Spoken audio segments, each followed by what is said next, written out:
This podcast is part of the Spoon Podcast Network, home of smart conversations that feed your mind. Well, welcome to another episode of Watch What You Eat with Carolyn O'Neill. I am Carolyn O'Neill, and today we're gone fishing.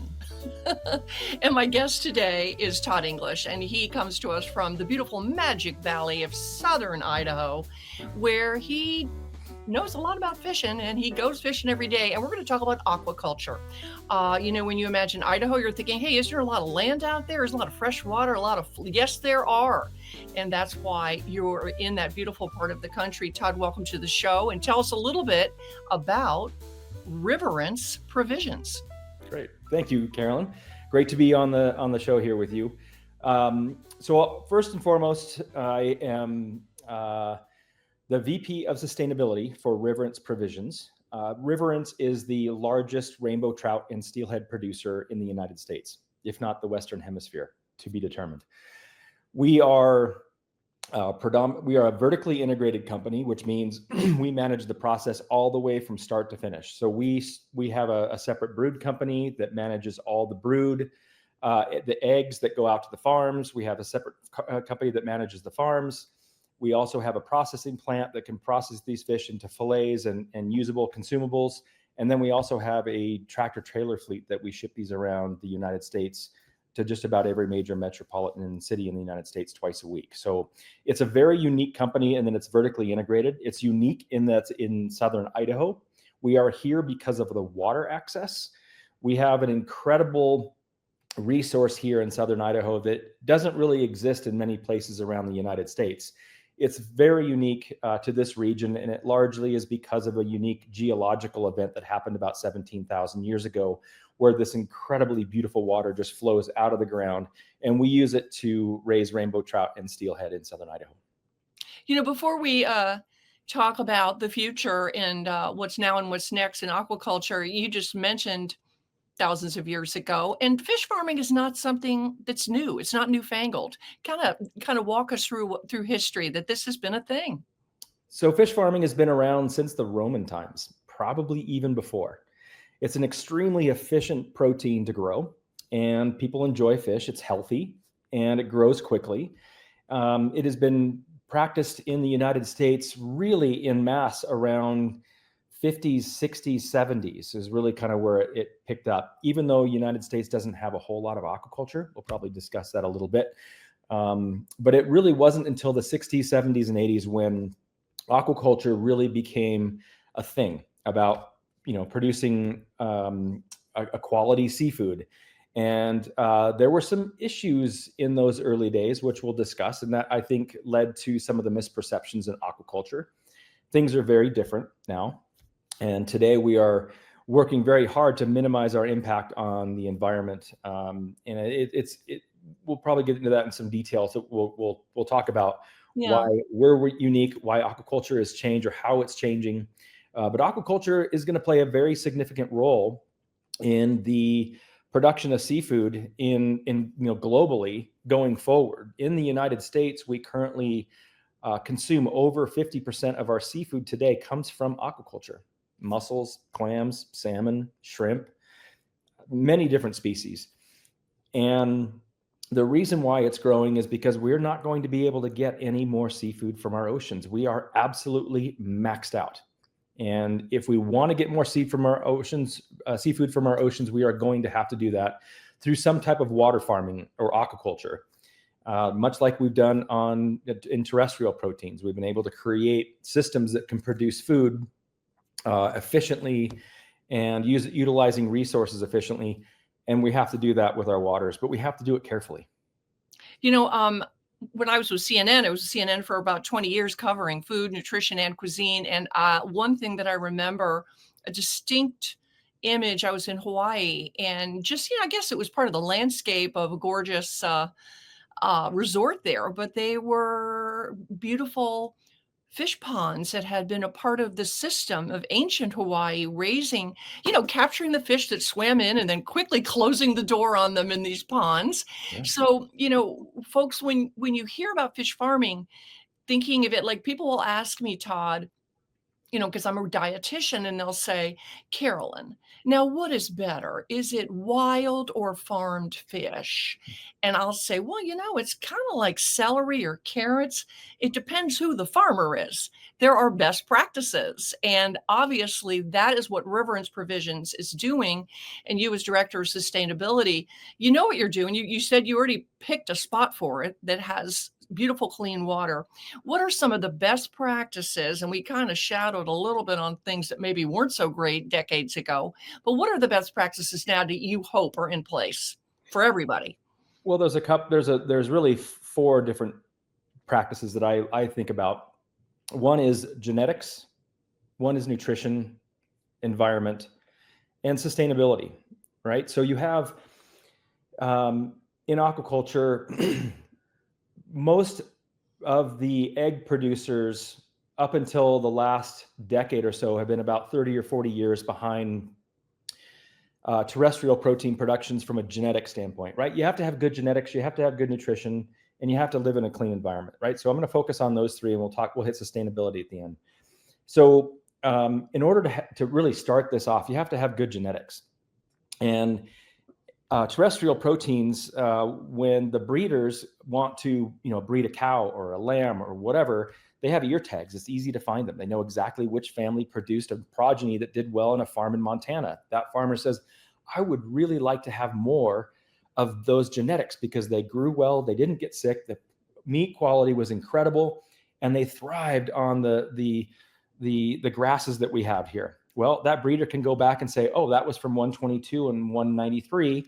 Let's create more of those genetics. In aquaculture, it's very difficult because you have, in some cases, 2,000 to 3,000 large breeding fish in a large tank. How can you begin to identify which genetics are best for those locations?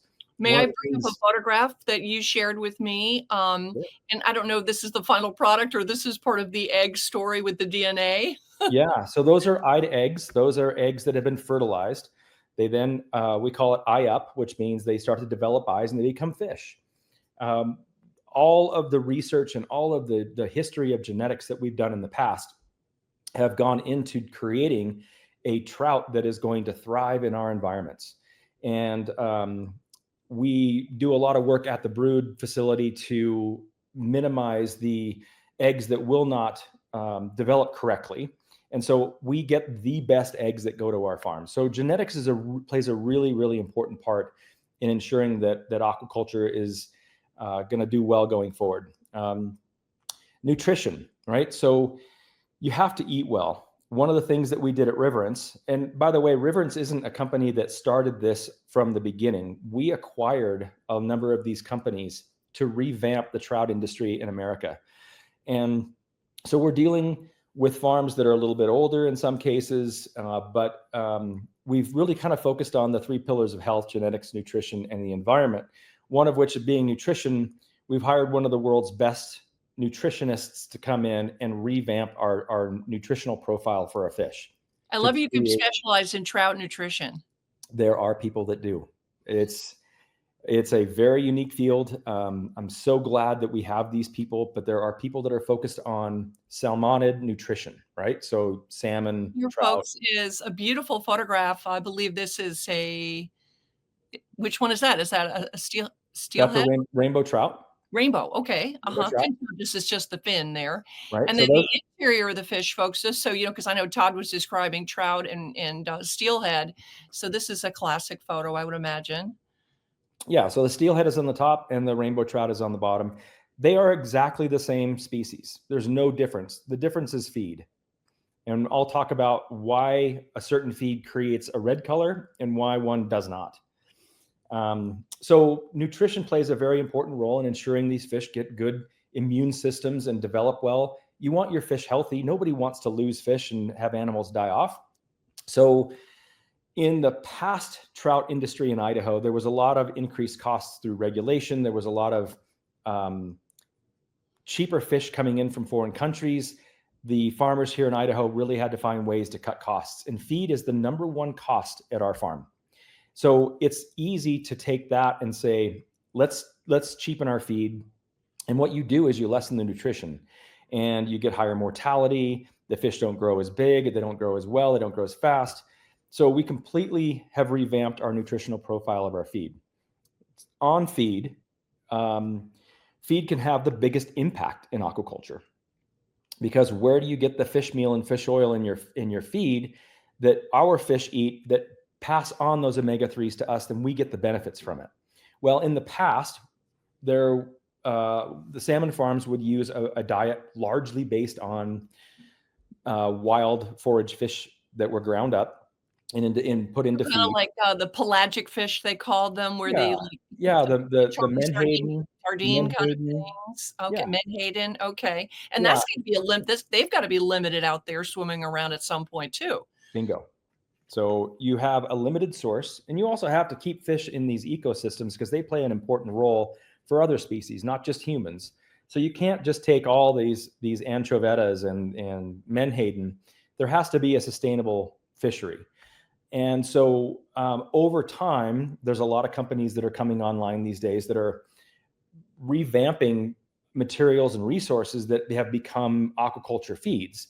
That can reduce our need for the wild fish meal and fish oil. A really, really good indicator of how impactful you are by your wild fisheries use is your fish in, fish out ratio. Mm-hmm. If you are using, 1-to-1, you're using 1 pound of wild fish to grow 1 pound of farm fish. That was much higher back in the day. And today we're way less than 1. So we're using less than 1 pound of wild fish meal, fish oil to produce a pound of farmed fish.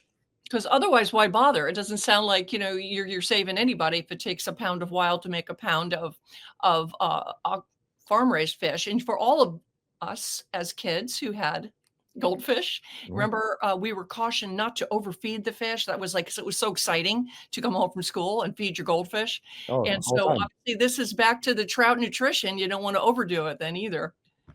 Yes, one of our goals is to, obviously reduce our fish in, fish out ratio. And we do partner with a lot of the new companies that are coming up with innovative technologies that allow us to use different resources for fish feed. You have to give the right nutritional profile. And anytime you change an ingredient in that feed, it'll change the texture, it'll change the taste. So you have to do a lot of feed trials. There are alternatives to fish meal and fish oil. There's soldier fly larvae meal, which is literally a fly maggot meal that can be replaced for fish meal. And then there's also a company called Riverence out of Nebraska, of all places, that is able to harness the algae that actually produces the omega-3s, and they harvest that. And then we can put that into our feed that directly replaces fish oil. So there are alternatives. A lot of people don't realize that the omega-3s that we have in our food is actually coming from the plant world. I mean, fish in the wild that are eating the tiny little plants. And so if you have, and I think historically, I remember visiting in Mississippi, the catfish industry, and catfish don't necessarily have a lot of omega-3s like a fattier fish, like the trout or certainly salmon.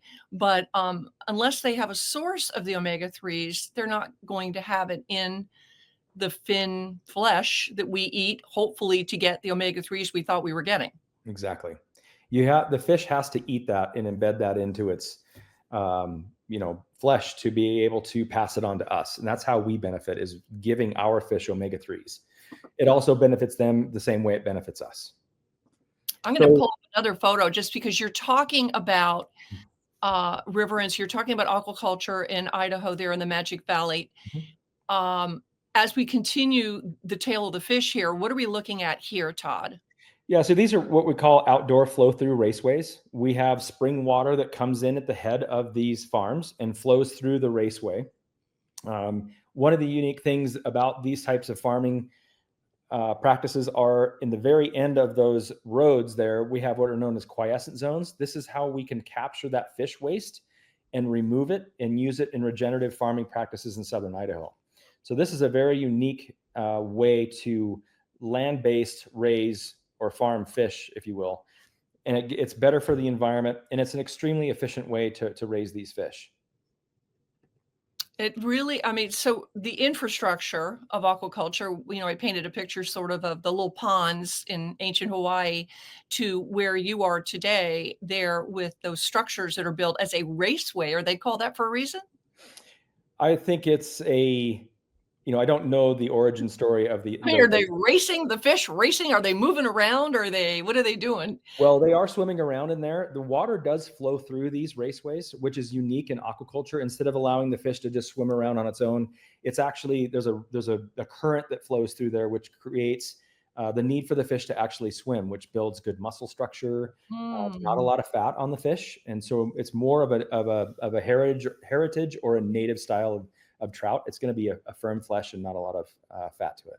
Because I know that was the downside of some of the aquaculture, let's say in the salmon industry, about I'll just say flabby fish, Mhm, is mhm. they weren't really given enough opportunity to, like fight the waves, and that Sure, kind of a thing, and have a more appealing texture closer to the wild fish that are swimming around and, working hard against the waves. sure. So, boy, you're really thinking about everything. As much as we possibly can.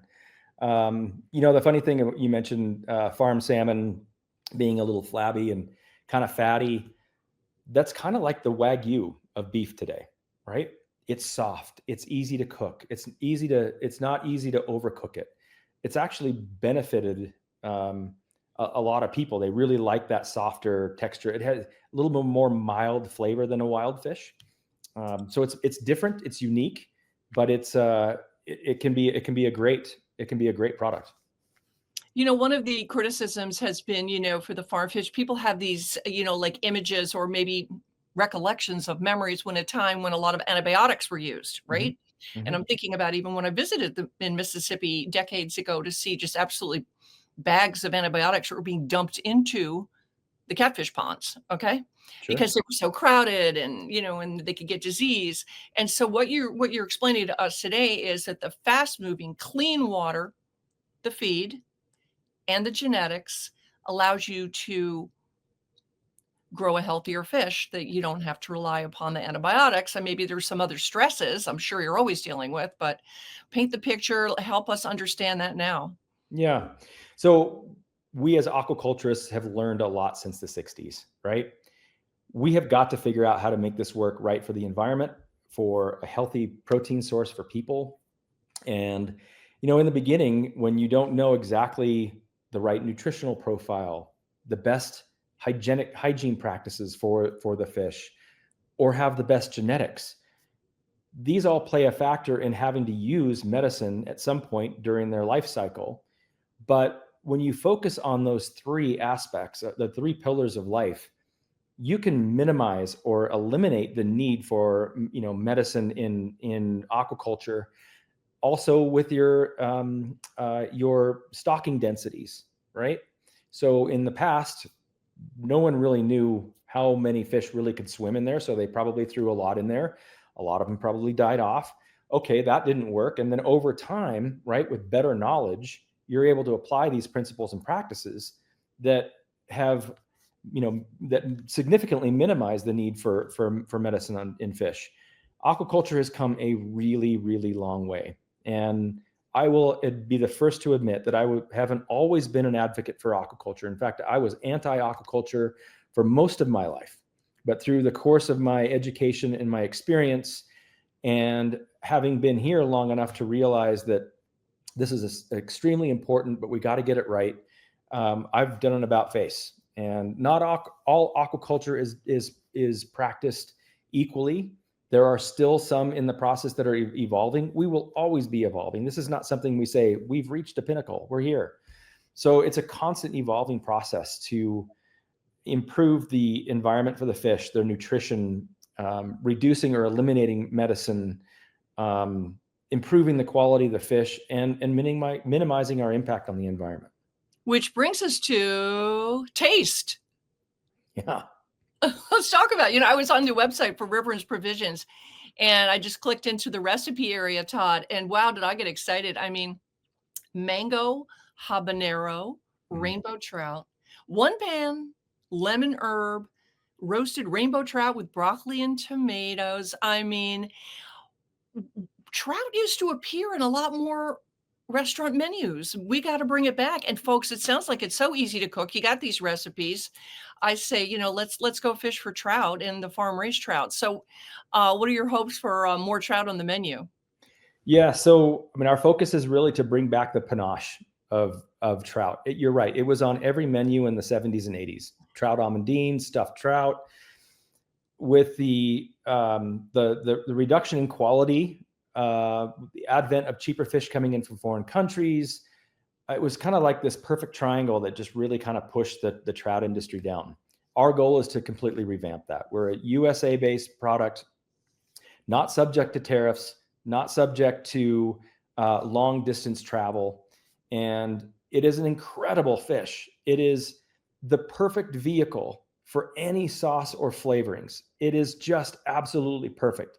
It doesn't have that fishy flavor that you can get with some of the wild salmon, which I do enjoy, but it's a very, very mild fish that flakes well. And it really takes about 3.5 minutes to cook a trout fillet in a pan.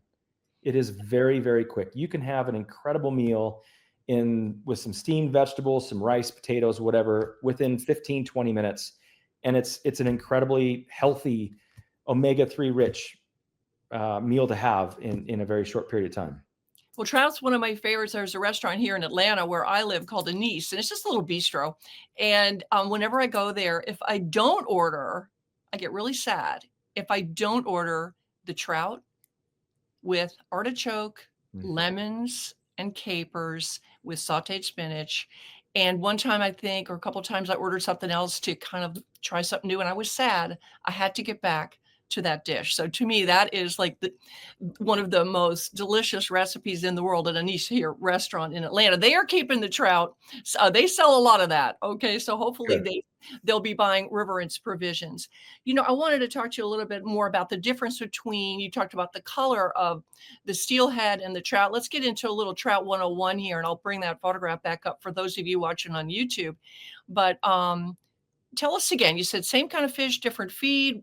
Is your flavor difference? What's going on here?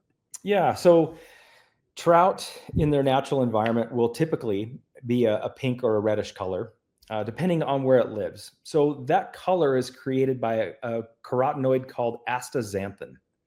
And it is the same, it's the reason that flamingos are pink. It's the reason lobsters are red. It's the reason why wild salmon are red.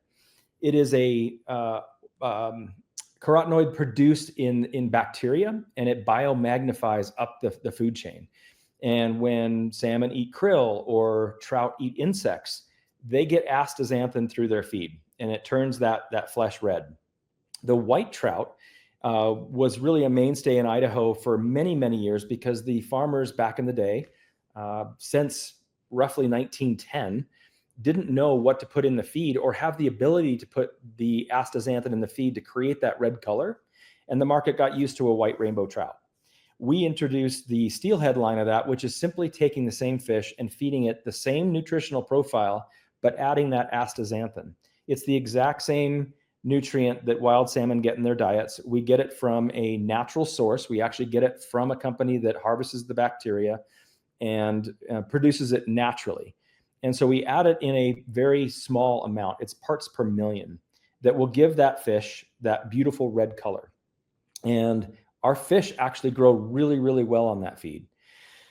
Steelhead in the wild are a rainbow trout that live in a river that has access to the ocean. And for whatever reason, lack of food or genetics or some other indicator will create the need to go out the ocean in search of feed. And they'll live out there for a year or 2 or 3 years and come back to that same river and spawn. They're much larger, and they're just absolutely gorgeous crimson red fish.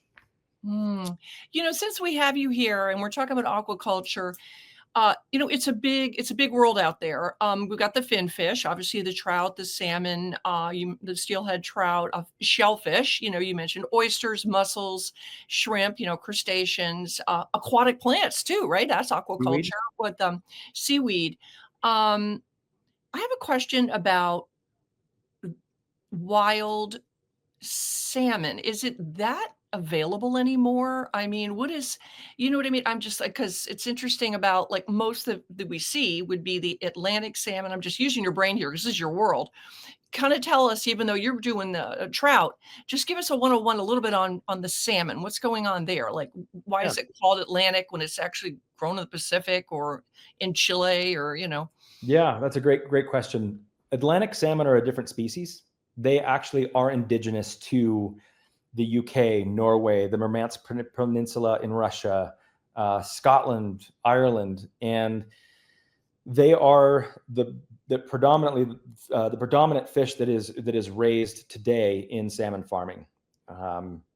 They figured it out. It's relatively easy to grow, and it does well in varying environments. I mean, they grow these things in Chile, the Faroe Islands, Iceland. They grow them in Canada, all over. In fact, they grow them in Florida in recirculating aquaculture tanks. Any Atlantic salmon that you buy is going to be farmed. So educating the consumers on, hey, I want to buy wild or I want to buy farmed. Any Atlantic salmon that you buy is going to be farmed. There is just not a commercial fishery for that species on a scale large enough to supply a market.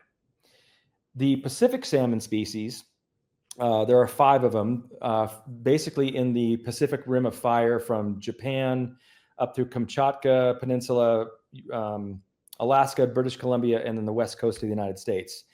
I would say, honestly, for the most part, those salmon species are not doing well. There are a few that have been sustainably managed, or responsibly, I should say, responsibly managed. One is the Bristol Bay sockeye fishery. It fluctuates. Nature fluctuates. Some years there's some incredible harvests. Other years it's a little low.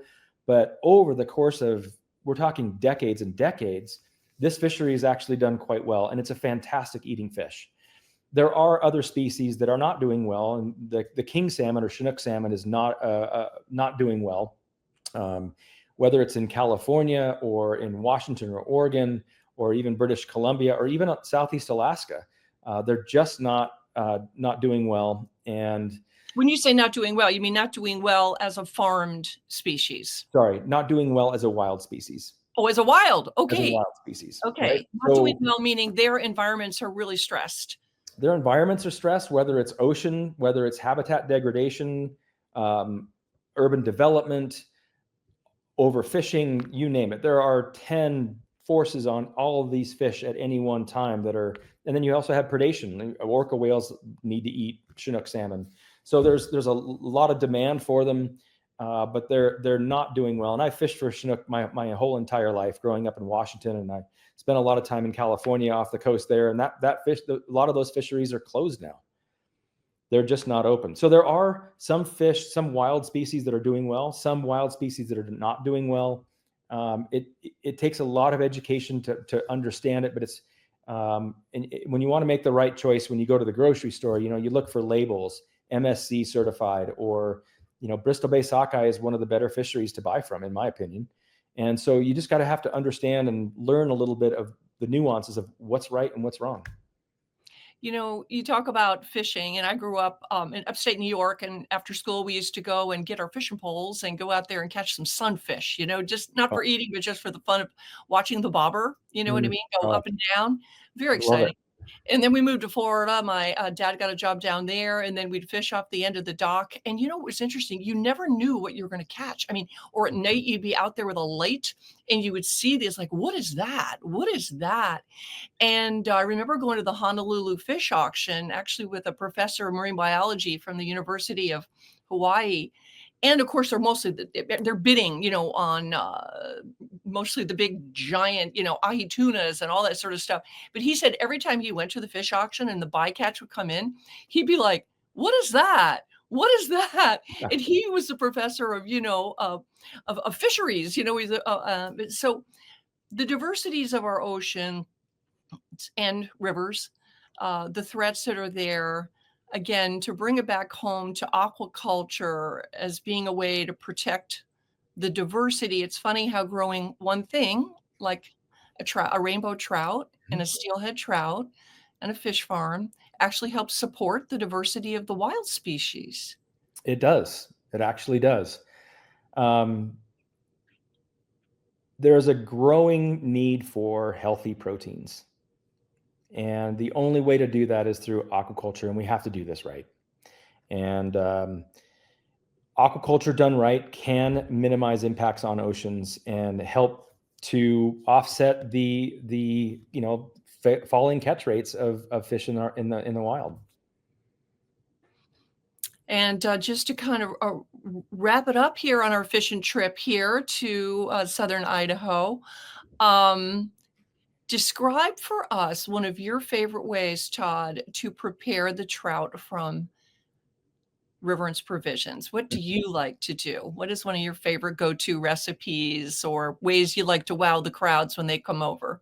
So there's really two of them. And the first is simply pan searing in olive oil and butter, salt and pepper, and that's it.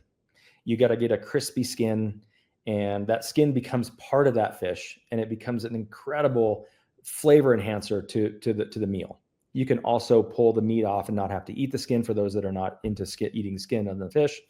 But I have to say it's one of my favorites. The other that I have been doing for probably the last 10 years is to cedar plank salmon and trout. So you take a cedar plank. You can buy these on Amazon. You can buy them at Walmart. You can buy them, at Cabela's. You can buy them anywhere. These are cedar planks that are split specifically for cooking.